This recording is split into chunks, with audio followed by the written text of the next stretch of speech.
Rahmat. Qarshilar yo'q, betaraflar yo'q. Rahmat. Rahmat, qaror loyihamiz tasdiqlandi. Endi kun tartibidagi ikkinchi masalaga o'tamiz. Bo'ston tumani mahalliy byudjetining qo'shimcha mablag'lari hisobidan rejalashtirilayotgan xarajatlar to'g'risida tuman hokimining birinchi o'rinbosari Abduyusupov Hayotjon Abduvoyevga so'z. Marhamat. Rahmat. Hali birinchi masalada kun tartibida aytib o'tilganimdek, Bo'ston tumanida mahalliy byudjet 2026-yil 1-yanvar holatiga 10 milliard 889 million so'm deb erkin qoldiq mablag' shakllangan. Ushbu mablag'larni kun tartibidagi birinchi masalada 8 milliard 766 miqdoridagi hisoblangan amalga oshirish tadbirlariga, amalga oshiriladigan tadbirlarga bo'yicha takliflar bildirildi va qolgan qismi 2 milliard 123 million so'm mablag'larga hisobda rejalashtirilgan xarajatlar bo'yicha qisqacha bir takliflari aytib o'tsam, bunda mahallalarda birinchi navbatda shu qizil toifadagi jinoyatchilik yuqori bo'lgan mahallalarda jinoyatchilikni oldini olish va xavfsizlikni ta'minlash maqsadida kuzatuv kameralarini xarid qilish uchun O'zbekiston Respublikasi Prezidentining 2026-yil 3-yanvardagi 41-sonli qarorining ijrosini hamda ta'minlash maqsadida 500 million so'm mablag' ajratilishi ko'zda tutildi.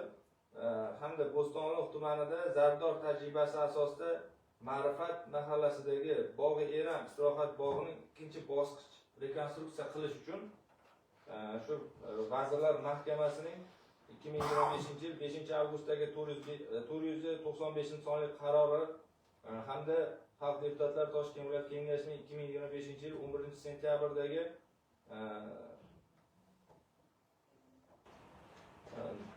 7-115-10-0-K-25-sonli qarori hamda O'zbekiston Respublikasi Iqtisodiyot va Moliya vazirligi huzuridagi loyihalar va import kontraktlarini kompleks ekspertiza qilish markazi Davlat unitar korxonasining 2025-yil 13-fevraldagi 12-28 sonli xulosasi asosida yetmagan mablag'ini shu 533 million so'mini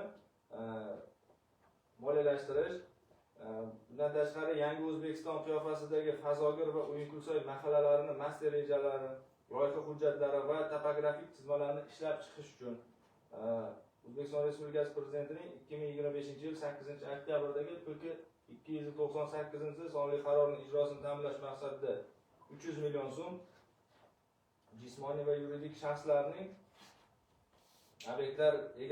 hamda obyekt egalarining to'lov xabarnomalarini tumanlardan tashqaridagi yashash manzillariga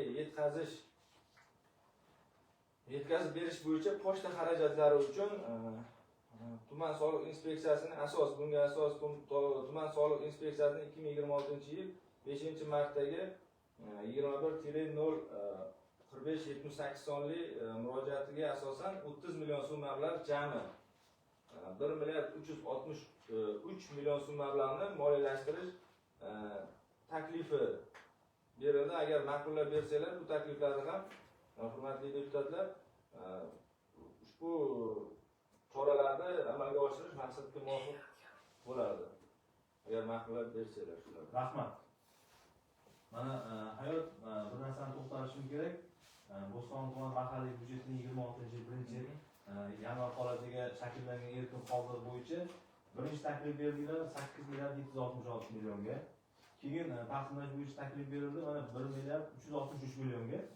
Hozir o'sha shakllangan erkin qoldiq mablag'da 706 million so'm hali tasdiqlanib turibdi. O'shani tasdiqlash bo'yicha nima deydi? Masalalarimiz albatta ko'p. O'sha masalalar bo'yicha tezroq kiritib, kelajakda keyingi erkin shakllanadigan mablag'larni bitta qilib kiritaylik. Chunki bu bo'lmas. Bizlarga ham olsam bo'lardi, bitta qilib ko'rib, bitta anaqada qilib. Hozir mana birinchi masalamiz esingizda bo'lsa, hurmatli deputatlar, oldingi sessiyada qoldirilgan masala edi. Chunki bizlar buni jamoat eshituviga chiqarganimiz uchun bitta masala qildik, keyingi masalani qo'shishga majbur bo'ldik. Endi hozir savollar bormi? Agar savollar bo'lmasa, masala ham doimiy komissiyamizda ko'rib chiqilgan. Shu bo'yicha ko'rib chiqilib, qaror loyihasi tayyorlangan. Hozir so'zni doimiy komissiya raisi Majidov Sunnatlar Ashtovga beraman. Sunnat, marhamat. Rahmat Olimjon aka, biz doimiy komissiya yig'ilishida albatta ko'rib chiqdik. Bu yerda o'zgartiriladigan, qo'shimcha beriladigan xulosalar bor edi. Xulosalarni kiritishdi, ekspertiza xulosalari qo'shilibdi. Buyoqdagi summalar o'zgargan ekan. Boshqa boshqacharoq edi.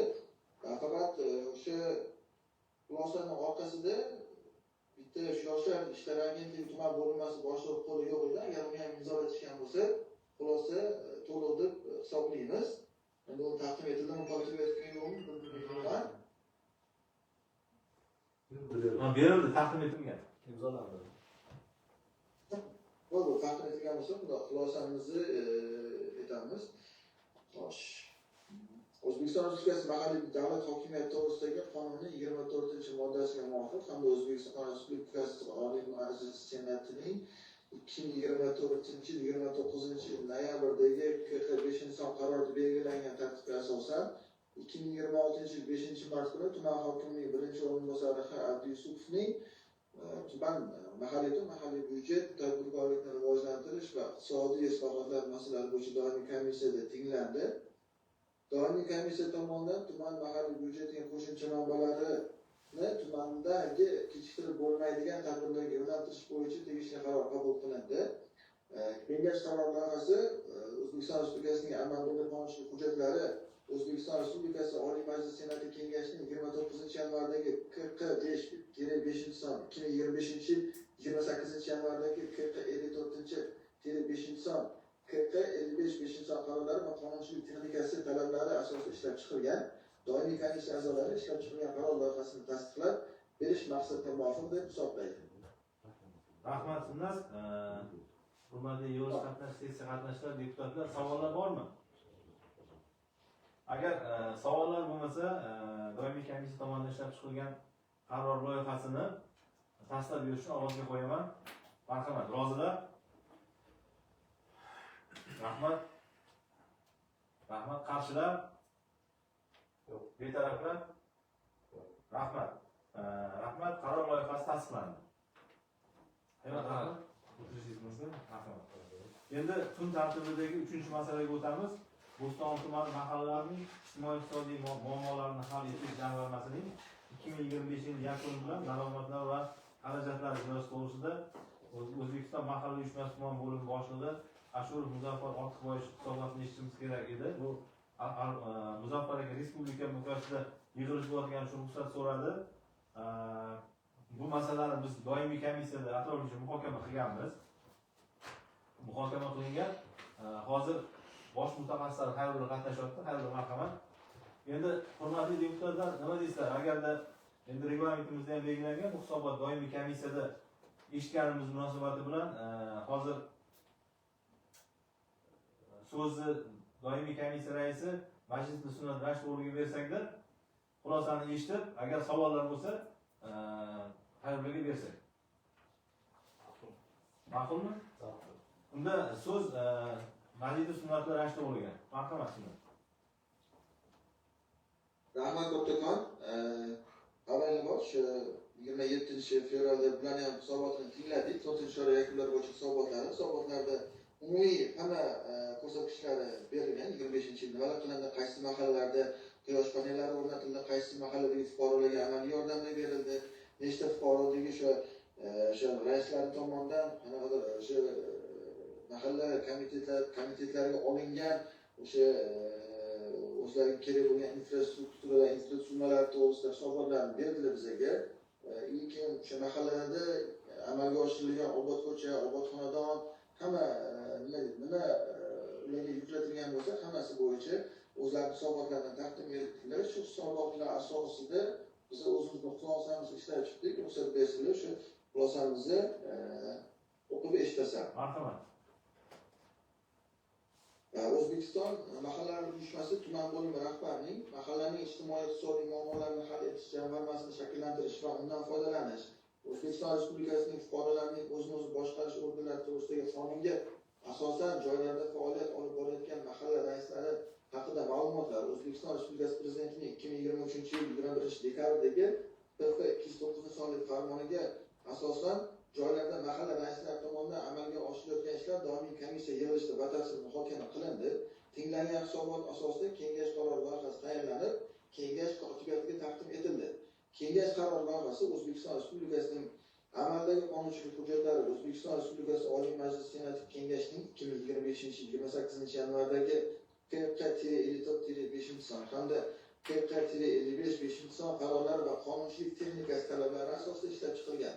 Doimiy komissiya a'zolari ishlab chiqilgan qaror loyihasini tasdiqlab berish maqsadga muvofiq deb hisoblaydi. Rahmat sizlar. Komissiya tomonidan ishlab chiqilgan qaror loyihasi hamma qilgan. Kimda qanaqa savollar bor? Agar savollar bo'lmasa, komissiya tomonidan ishlab chiqilgan qaror loyihasini ovozga qo'yaman. Rozilar?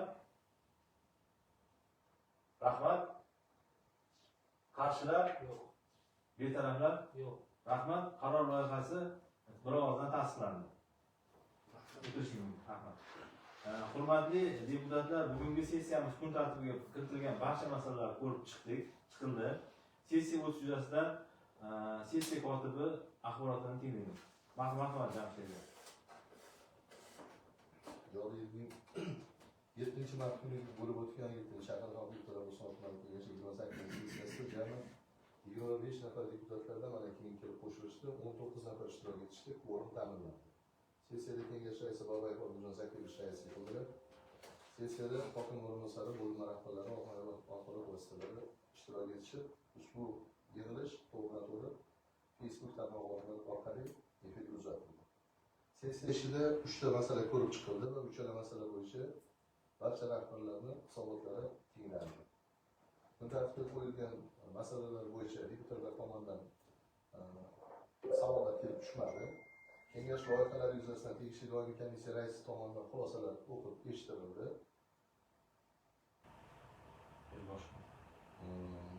Barcha qaror loyihalari deputatlar tomonidan bir ovozdan tasdiqlandi. Sessiya kun tartibidagi barcha masalalar ko'rib chiqilib, bayonlashtirildi. Sessiya davomida reglament va tartib-qoidalar buzilish holati kuzatilgan. Rahmat. Sessiya o'tishi bo'yicha kimda qanday taklif, e'tiroz yoki qo'shimchalar bor? Agar taklif, qo'shimchalar bo'lmasa, sessiya kun tartibidagi masalalar ko'rib chiqilganligi munosabati bilan sessiyani yopiq deb e'lon qilaman. Rahmat hammaga ishtirok etganlar uchun.